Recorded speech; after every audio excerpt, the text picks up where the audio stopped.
நீங்களும் சாப்பிடலாமே. Hand wash பண்ணிட்டு வாங்க, சாப்பிடலாம். யார சொல்றாங்க? மேடம், என்னையா சொன்னீங்க? இந்த ரூம்ல வேற யாராச்சும் இருக்காங்களா? உங்களை தான் சொல்றேன், உட்காருங்க.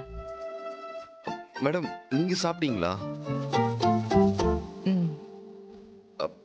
மேடம், உண்மையாவே நான் சாப்பிட்டுமா மேடம்? ம். சரி மேடம்.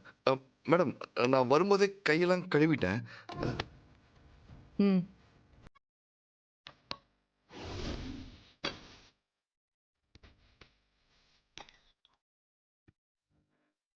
வெற்றி, இதெல்லாம் உண்மையா?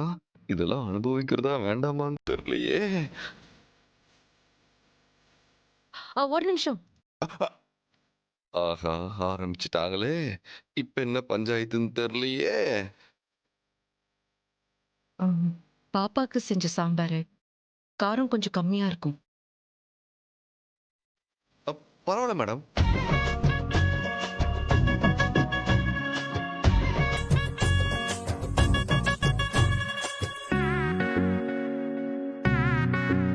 பரவாயில்லையா?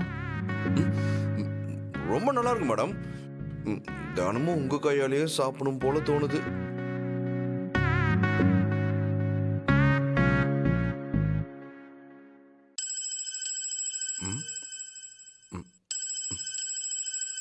மேடம், அத்தை கால் பண்றாங்க.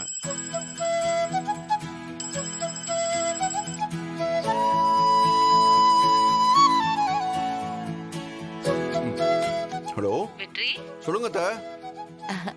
அது வேற ஒண்ணும் இல்ல. கல்யாணம் முடிஞ்சு மறு வீட்டு விருந்துக்கு இன்னும் உங்களை நாங்க அழைக்கலல்ல.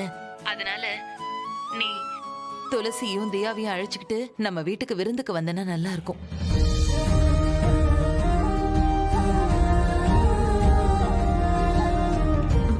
நான் துளசி கிட்டயும் சொல்லிட்டேன்.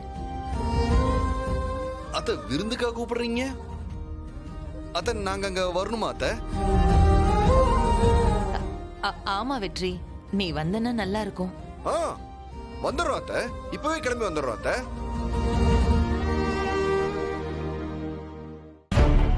விருந்துக்கு கூப்பிடுற அளவுக்கு குடும்பம் ஒன்னாயாச்சா?